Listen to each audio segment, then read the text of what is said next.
مرحبا. بهالفيديو راح أعلمكم كيف ندمج أصوات من سيت معين مع إيقاعات من سيت آخر. ممكن تنعمل بكذا طريقة.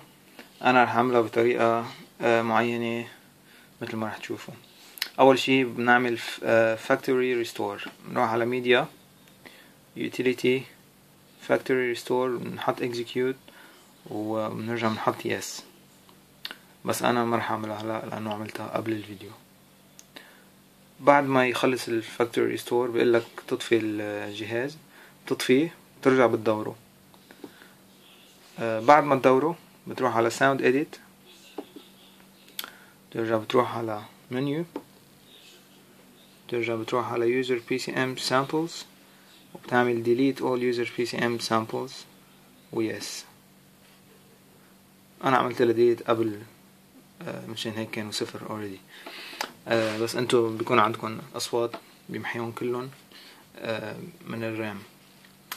شو بتعمل بعدين؟ بتطلع exit، تروح على الميديا، بتروح على الست اللي بدك تعمل له تاخد منه الاصوات، بتفوت على set، تعمل open، بتفوت على sound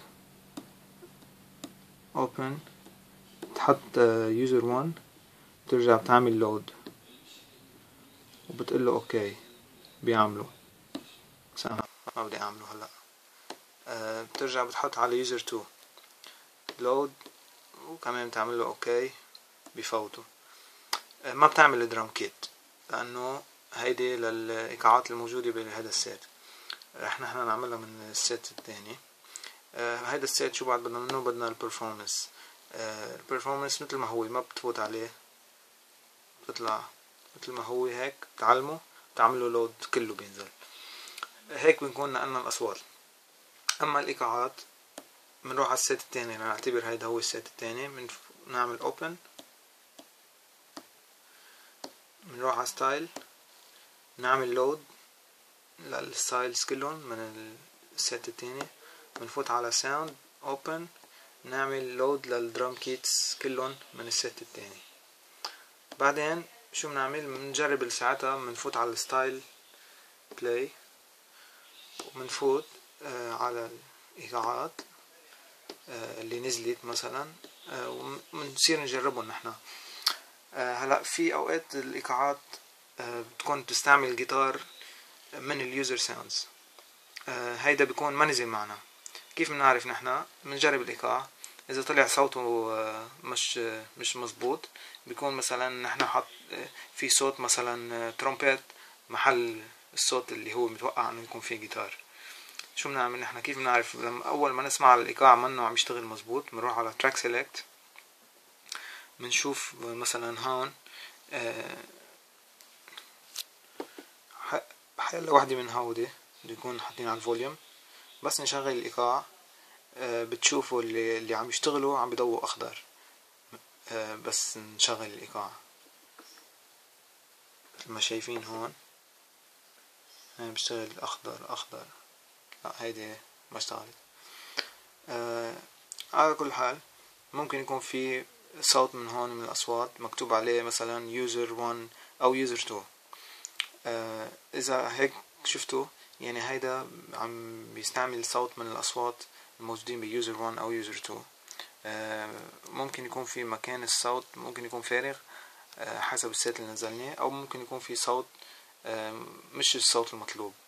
شو بتعمل؟ بتحط عليه مثلا هيدا هو اللي كان اسمه user 1، تكبس عليه، هيدا اسمه هون accompaniment 3، وهون 3 كمان. هيدا اسم الصوت، لا يمكن هيدا اسمه، خلينا نتأكد، chorus guitar pro. ايه هيدا اسم الصوت هون، وهيدا مكانه. هلا اذا كان user 1 بتطلعوا على اخر، او user 2 بتطلعوا على اخر 3 ارقام من هيدا الرقم الطويل. هيدا رقمه 27. يعني اذا كان user 1 او user 2 وهيدا الرقم هون بتزيدوا على الرقم 1، يعني 27 بصير 28، وترجعوا بتفوتوا على السيت يلي جبتوا منه الايقاعات لنفترض هيدا هو السيت اللي جبنا منه الإيقاعات. بنفوت على الساوند open، إذا كان باليوزر 1 ولا باليوزر 2 بنروح حسب ما كان. وبعدين بنروح على شو كان رقمه، مثلا هيداك exit، خلينا بس نشوف، كان 27، بزيدوا عليه 1 لأنه العد هون ببلش من الواحد، بس بهيدي اللي هون ببلش من الصفر، يعني بنزيد عليه 1، يعني بدنا الصوت 28. بنروح على 28 بنعمل له لود، بينزل محله، ببين دغري هون. إذا بتشغلوا الإيقاع بيرجع بيشتغل طبيعي. هلا إذا كان في صوت موجود على الأورج مطرح ما لازم ينزل الجيتار، بيتخرب أو بتتخرب البرفورمانس يلي بتستعمل هيدا الجيتار. منا مشكلة هي، لأنه هيدي الطريقة تخرب برفورمانس أحسن ما تخرب إيقاعات كتيرة، لأنه ممكن يكون في 8 إيقاعات كلهم بيستعملوا نفس الجيتار بنفس المطرح. فإذا بدك تصلح برفورمانس ممكن قبل ما تنزل صوت الجيتار محل الصوت الموجود باليوزر وتنزعه، نقول الصوت الموجود باليوزر على غير مطرح وعدل بالبرفورمانس بدل ما تقعد تعدل بكل الإيقاعات، لأنه بتعذب كتير. وهيك بيكون اكتملت معك قصة الإيقاعات.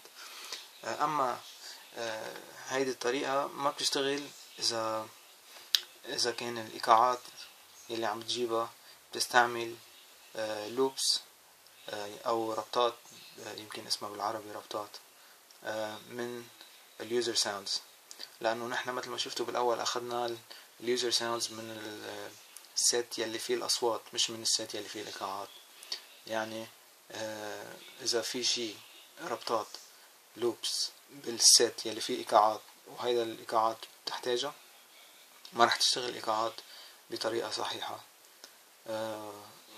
فكمان بصير شو بدنا نعمل، ما بعرف، ما اشتغل فيه أنا من قبل، بس بفتكر فيها كمان عذاب، بدك تفوت على هيدا وتشتغل من الستايل اديت، يمكن بدك تفوت على ريكورد كمان وتقعد تشتغل فيهم. هاي بصير مسألة أصعب بكتير. فإذا كان السيت بيستعمل ربطات، بفضل أنا نفوت السيت. أول شي بنفوت السيت يلي فيه الإيقاعات كله مثل ما هو، نرجع بنمحي الأصوات منه اللي ما بدنا إياها، وبنسحب الأصوات اللي بدنا إياها من السيت يلي فيه أصوات حلوة. بس هيك كمان تاخد وقت، بس على القليل طريقة معروفة وسهلة، أسهل من التعامل مع الإيقاعات. وفي فيديوهات عنا، فيديو من الفيديوهات اسمه أسهل طريقة لنقل البرفورمانس من ست إلى آخر، عندي بالشانل على اليوتيوب. هيدا طريقة ممكن تحتاجوها إذا بدكن تعملوا لود لإيقاعات تستعمل لوبس.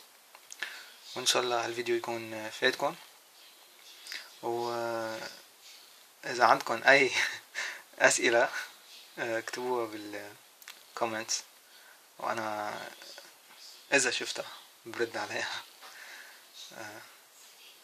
باي.